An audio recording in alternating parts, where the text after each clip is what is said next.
Ассаляму алейкум ва рахматуллахи ва баракату. Бисмиллах, алхамдулиллах, ассаляту вассаляму аля расулиллах. Уроки поминания Аллаха.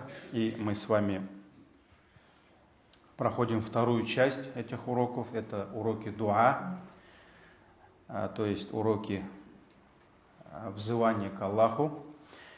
И вот это, казалось бы, одно из самых простых, самых несложных видов поклонения, дуа, да? Вот на самом деле дуа – это очень простое поклонение. Аллах сделал это поклонение простым и доступным для того, чтобы его рабы всегда имели возможность обращаться к Нему, взывать к Нему, просить у Него. И мы еще давно на лекциях говорили, что в отличие от других некоторых видов поклонения, у дуа очень мало требований, то есть очень мало условий. Если мы даже сравнивали этот вид поклонения, например, с великим поклонением намаз. Намаз невозможно совершить без тахарата. То есть если у тебя нет тахарата, у тебя намаз не принимается. Даже человек может, зная, что у него нет тахарата, если он совершает намаз, это будет как издевательство, как унижение намаза. И человек за это получает большой грех. То же самое истихбалюль кибля. Человек, который хочет совершить намаз, он должен найти киблю и повернуться лицом в сторону киблы. Он должен закрыть аурат, он должен выучить определенные суры, как, например, суратуль Фатиха, определенные зикры, ат-тахият и другие зикры. Так ведь есть зикры, которые обязательно должны мы читать, например, тот же ат-тахият, а есть зикры, которые желательно читать сунный мустахаб. А в отличие от намаза, дуа не требует у нас этих условий. То есть, если у тебя нет тахарата, ты можешь открыть утром глаза, проснуться и не бежать брать тахарат, чтобы попросить у Аллаха, например, хорошего дня, да? Или сделать там дуа своей супруге или детям. Это не обязательно. Мы выходим также еще не с тахаратной, а с туалета. И мы сразу обращаемся к Аллаху, например, гуфранак, да? То есть твое прощение, мы Аллаха просим прощения, и это не требует от нас тахарата.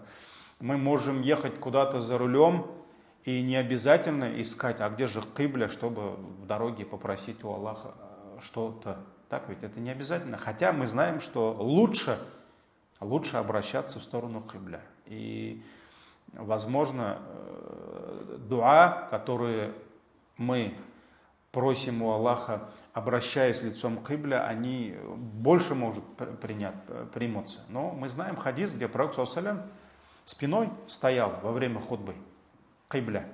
И когда зашел бедуин и сказал во время хутбы, да, он не знал правила хутбы, и вот, говорит, погибли наши, погиб хлеб, урожая не будет, воды нет, дождя нет, попроси у Аллаха, чтобы Аллах одарил нас дождем. Пророк ﷺ возвал к Аллаху, но он стоял спиной к кибля. Поэтому это указывает на то, что и кибля не обязательно, и арабский язык знать не обязательно.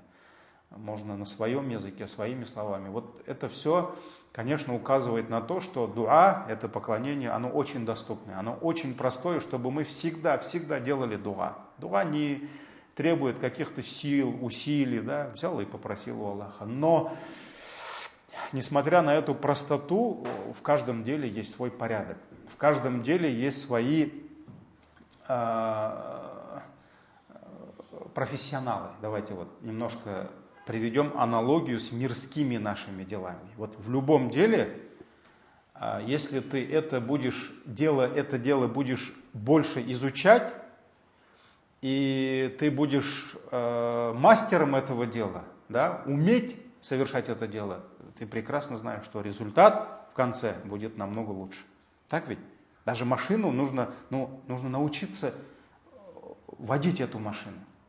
Даже ребенка в детстве учат что делать? тому, что он делает всю жизнь, ходить.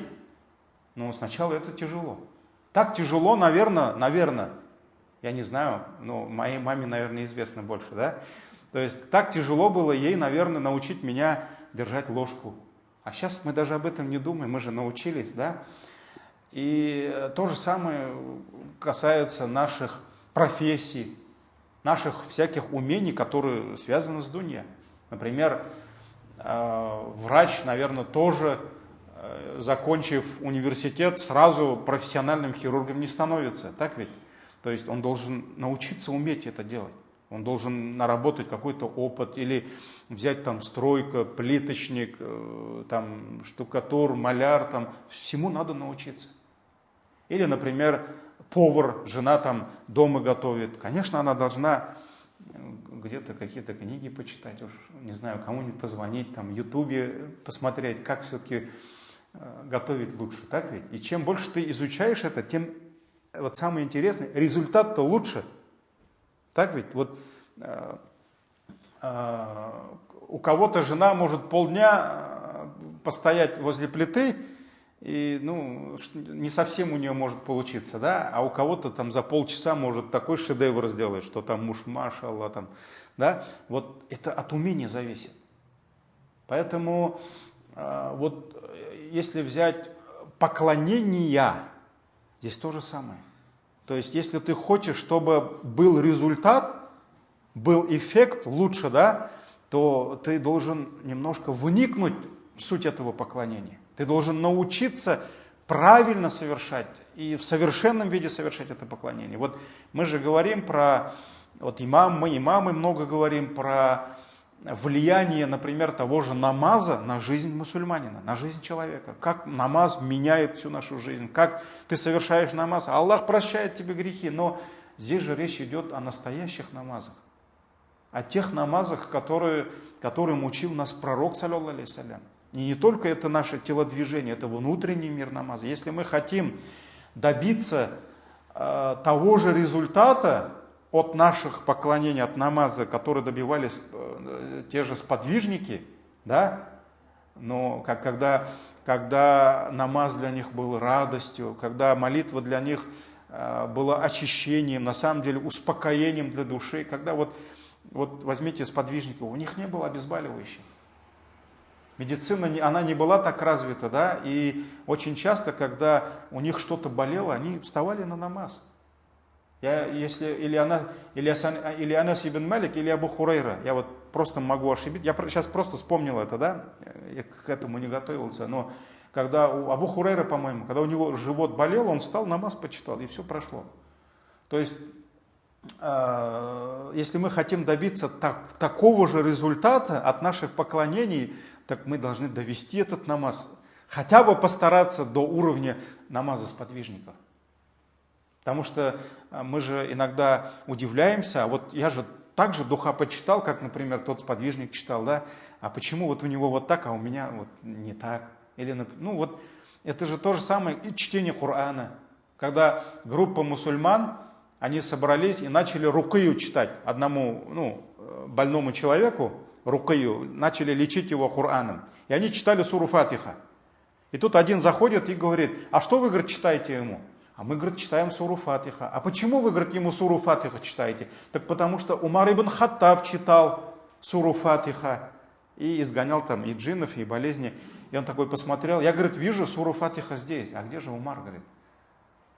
То есть для того, чтобы был такой же, был эффект, нужна не только сура Фатиха, нужен еще Умар. Чтобы Умар читал эту суру, так ведь? Поэтому вот дуа, да, самое простое поклонение, самое доступное, но если вникнуть в мир, в глубокий мир вот этого поклонения, машаллах, мы увидим, что и результат, эффект от этого поклонения будет намного больше.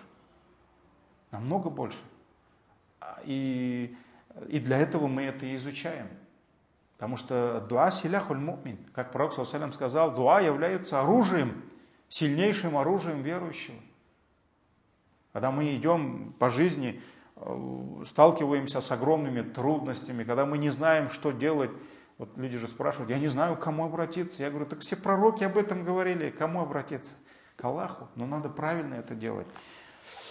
Поэтому, да, мы много говорим о дуа, но на самом деле, чем больше мы вникнем в смысл дуа, да, чем лучше мы будем делать дуа и узнаем вот эти секреты, может быть, казалось бы, несложные, но секреты дуа, принятие дуа, иншаллах, результат будет лучше.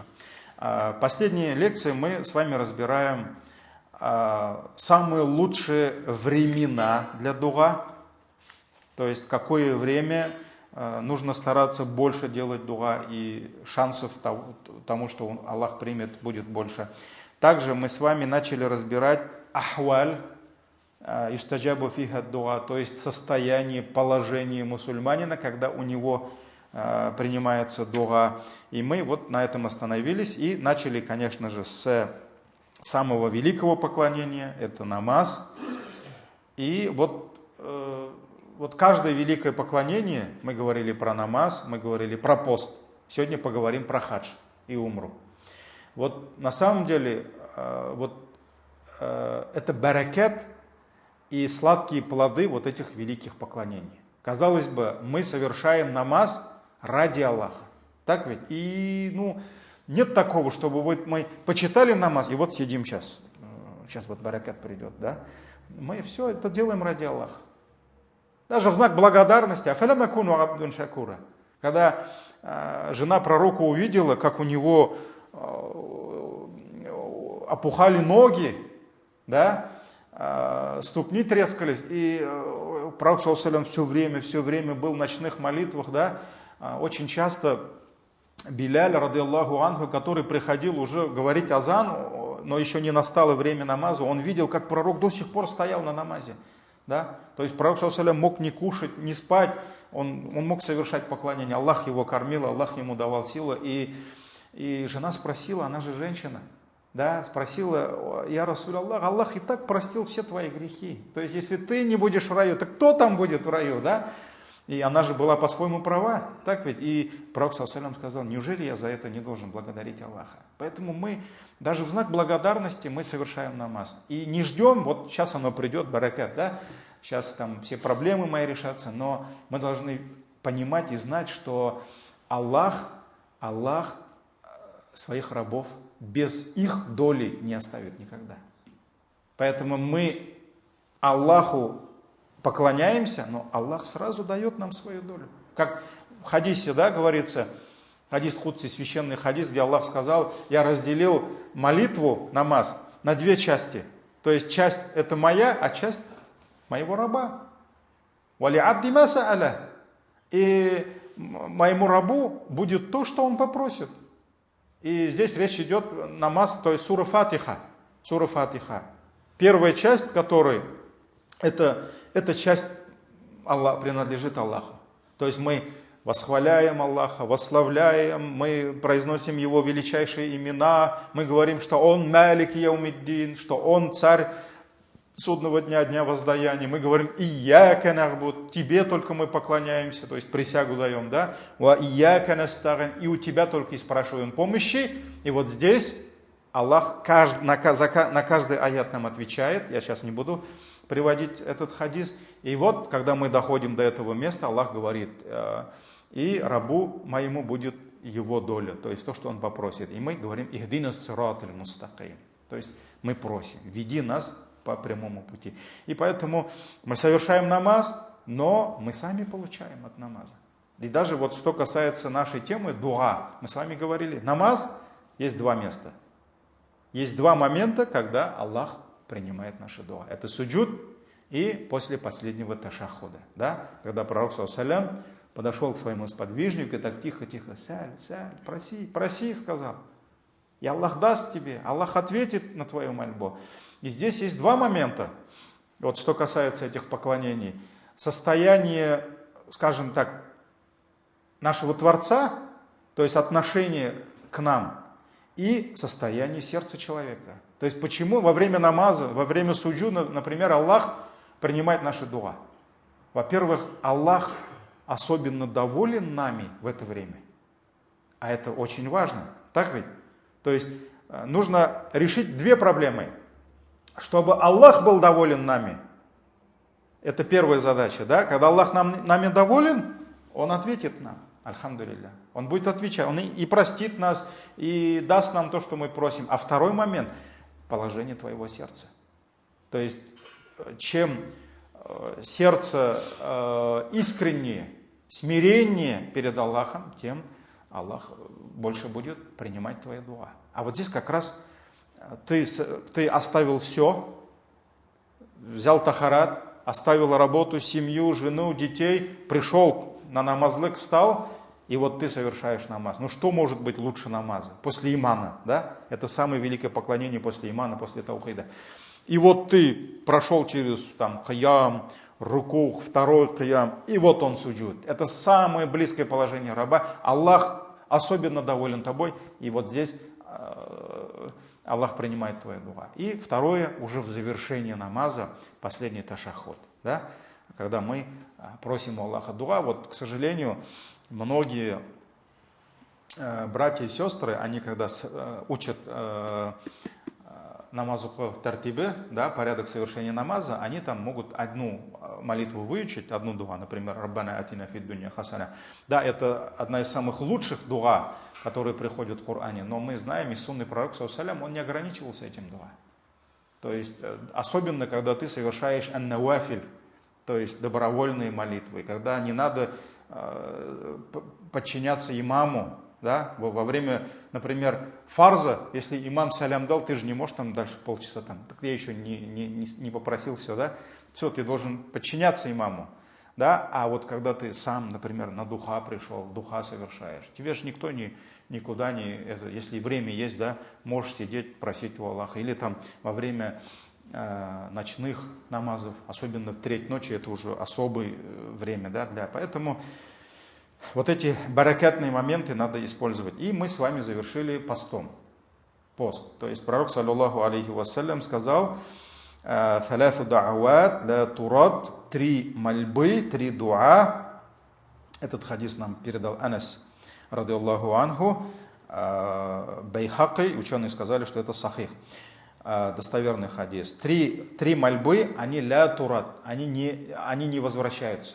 То есть Аллах их обязательно примет. И да'ватуль валид, первый – это мольба родителя, ва да'вату саим, вторая мольба – это мольба постящегося, и третья – да'ватуль мусафир, это дуа путника. Ну, почему я об этом говорил на той лекции, почему постящегося принимается дуа? Ну, во-первых, то же самое состояние сердца человека во время поста, когда он целый день не кушал, не пил, а то, что вот даже человек, когда не кушает, не пьет, это немножко подавляет дух, так ведь? То есть человек начинает думать, человек начинает ценить вот эти, и особенно во время ифтара, когда вот уже вся финишная прямая, вот оно скоро солнце, и иншаллах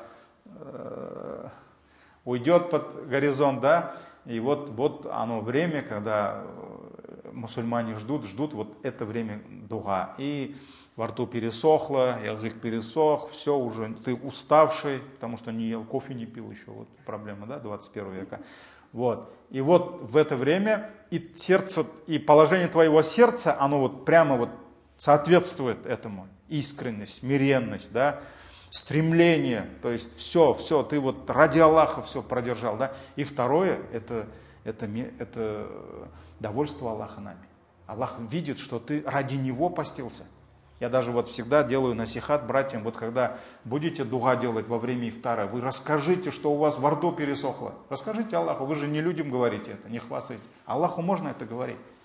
Вы скажите: о Аллах, если я постился целый день только ради Тебя, прости мои грехи, дай мне это, дай мне то. То есть это же сунна, тавассуль. Это тавассуль, когда ты говоришь о том, что ты сделал только ради Него, и потом через это благое дело ты просишь, это Коран учит этому, мы об этом говорили, да? Поэтому пост вот как раз наша доля, да? То есть мы ради Аллаха все делаем, но Аллах нам дает свое. Альхамдулилля. Он прощает нам грехи, принимает наши дуа. Следующее это состояние храма. Состояние храма. И храм. Очень интересное слово от слова харам. Да? Харам. Также мы знаем харам это дом Аллаха.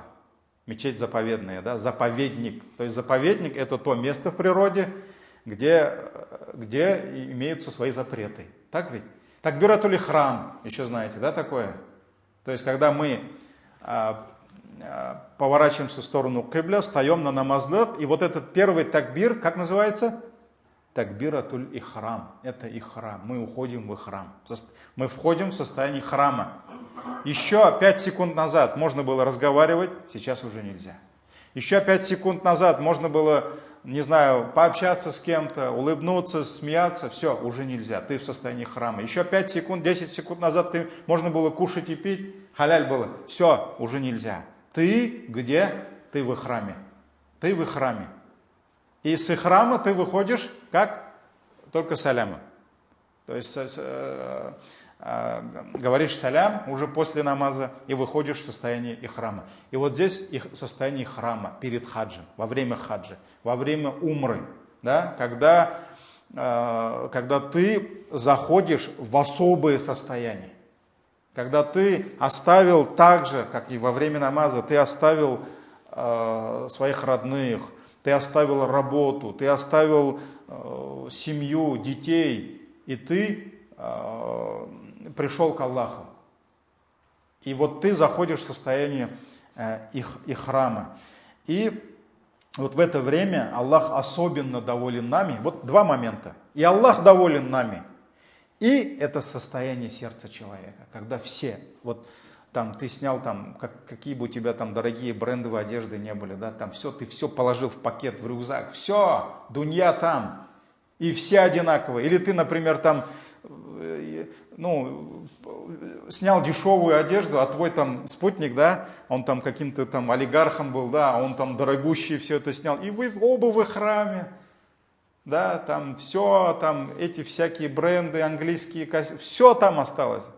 И кашупряк белян, две материи, которые, говорят, даже трусов нет, нижнего белья нет, все, вы стоите перед Аллахом, да, и, конечно, вот это, оно...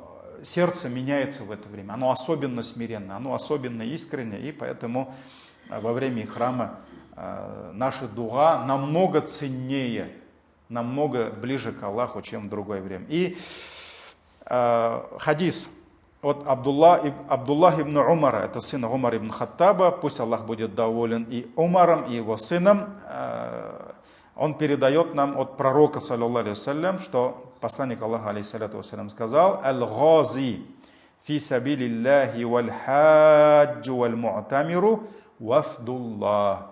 То есть пророк, саллаллаху алейхи указывает на 3 человека. Первый – это тот, который сражается на пути Аллаха, тот, кто совершает хадж.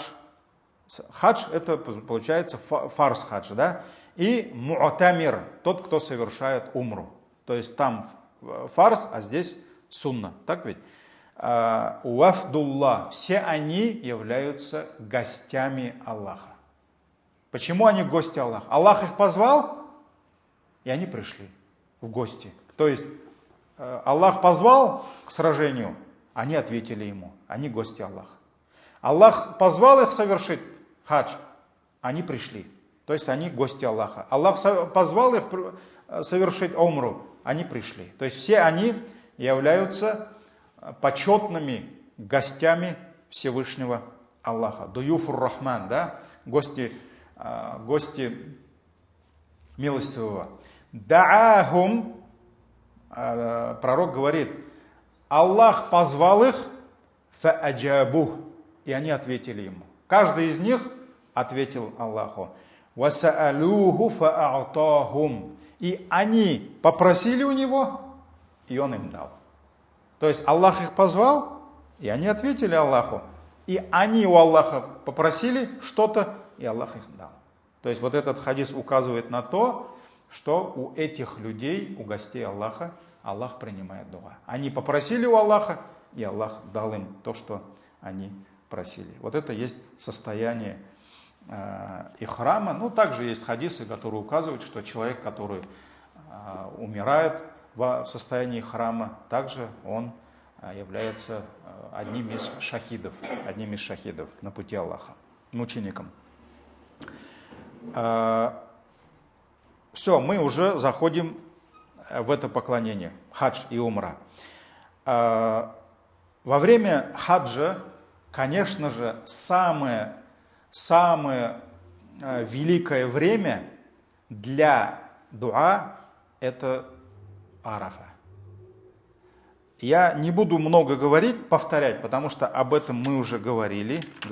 Время, когда Аллах принимает наши дуа, но все же приведу хадис про Арафа, потому что вот эта долина Арафа, это когда все паломники, все в их храмах, да, все собираются в этой долине, и с утра до вечера они обращаются к Аллаху. Они воздают свои дуа, мольбы Всевышнему Аллаху. Когда все, дунья там, все мирские заботы там, они вот целый день восхваляют Аллаха, восславляют Его, воздают Ему хвалу, благодарят Его, просят у Него прощения. И вот в это время, когда Аллах видит не только миллионы своих рабов, да, а в 2 раза больше рук, так ведь? Если там 1 миллион человек, они же поднимают 2 миллиона рук, так ведь? А посланник Аллаха, саллаллаху алейхи ва саллям, сказал: воистину Аллах хаийюн, то есть Аллах стесняется, Аллах стеснительный, и Он стесняется оставлять вот эти руки, которые тянутся к Нему, да? Аллах стесняется оставить их пустыми, то есть без ответа. Поэтому Аллах особенно в этот день принимает наши дуа, особенно дает помощь своим рабам. И посланник Аллаха, саллаллаху алейхи вассалям, сказал: хайру дуаи дуау яуми арафа. А самое лучшее дуа это дуа в день Арафа.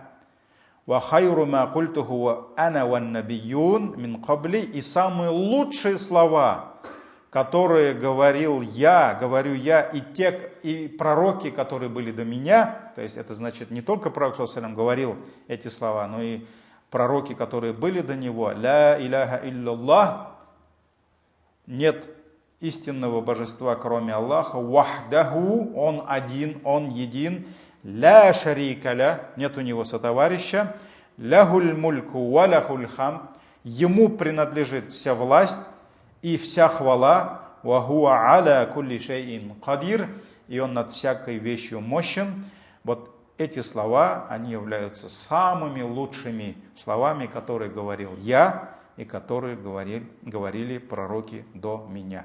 И вот в этот день, машаллах, благословенный день, когда люди особенно пребывают там вот в имане, когда смирение, то есть смиренность, когда вот тут зикр, там зикр, да, никаких ауратов, никаких дунья, да, вот все там, кто-то плачет, кто-то просит у Аллаха здоровья себе, детям, кто-то просит прощения, кто-то просит рай, кто-то говорит: о Аллах, избавь меня от ада, и так далее. Вот все, вот этот джамаат, вот этот коллективный дух, почему 27 раз больше ценнее наш намаз намаз именно в джамаате, нежели один, так ведь? Поэтому вот это все, оно собирается и дает нам, альхамдулилля, очень много бараката.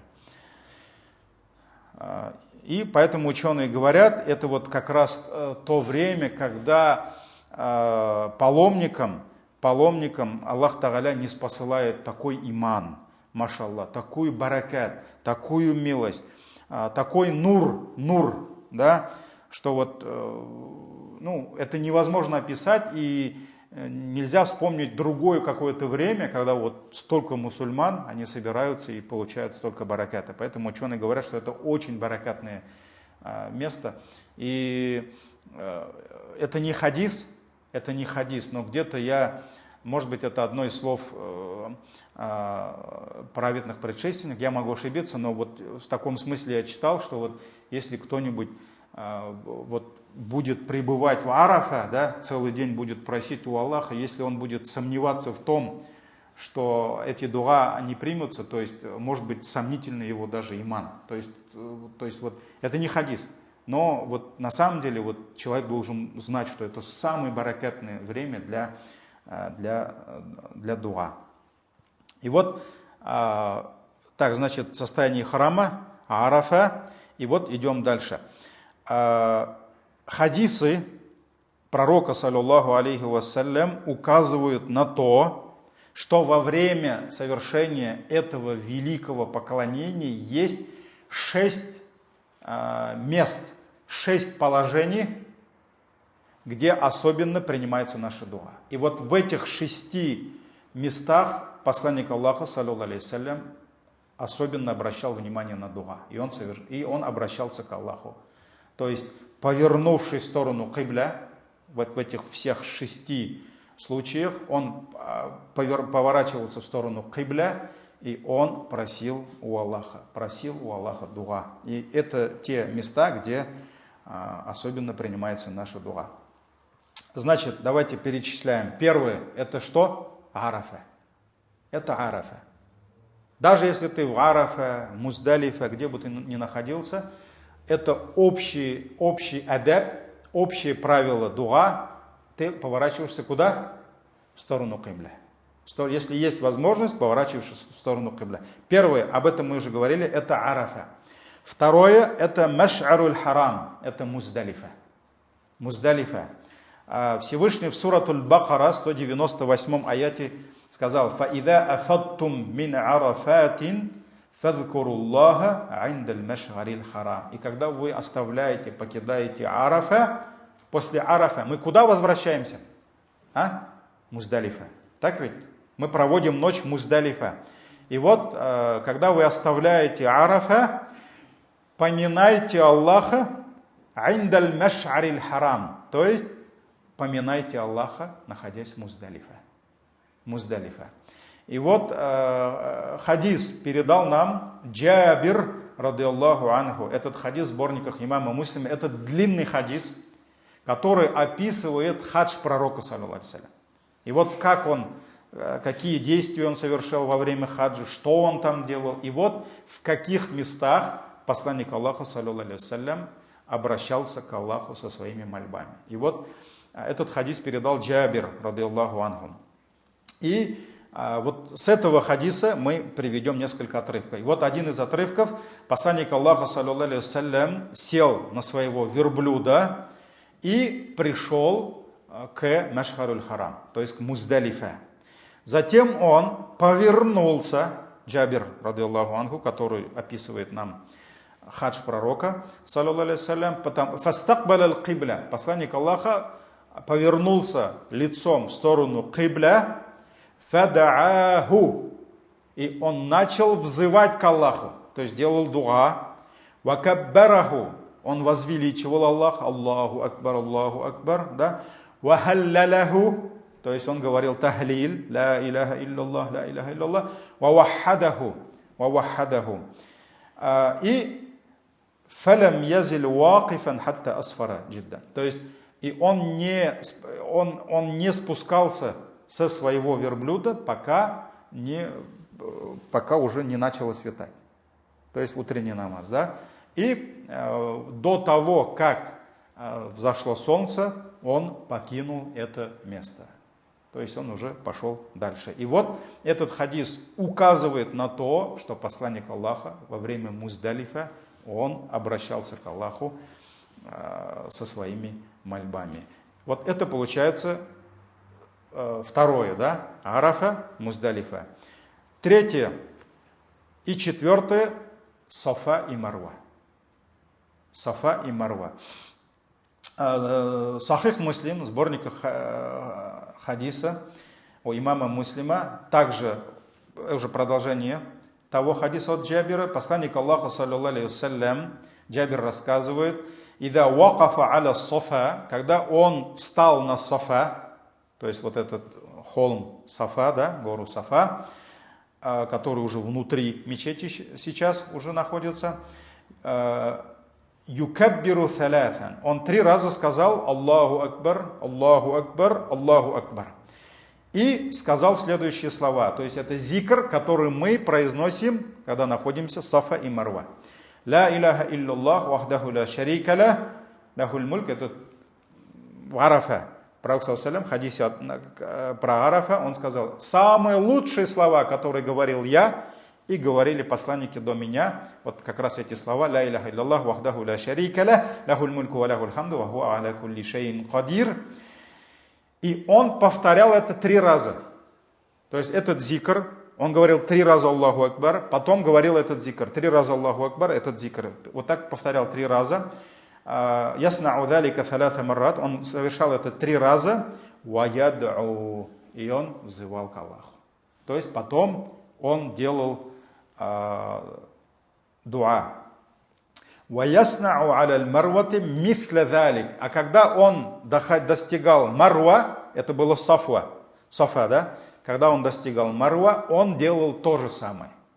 То есть получается, те же зикры, столько же раз, и когда он произносил эти зикры, он делал дуа. То есть получается, вот когда ты делаешь са'и 7 раз, да, каждый раз, когда ты возвращаешься, Сафа, Марва, вот очень многие хажилар, паломники, да, те, которые умру делают, вот видишь, как они там, ну, не знаю, может быть, они куда-то спешат, не знаю, да, но вот видишь, они не пренебрегают дуа. То есть они на самом деле не оценивают, недооценивают это великое поклонение, которое сопровождает наш хадж, нашу умру, субханаллах. Оно же, вот почему Пророк ﷺ обещал нам такие великие награды за хадж, за умру, да? Оно же все в комплексе идет.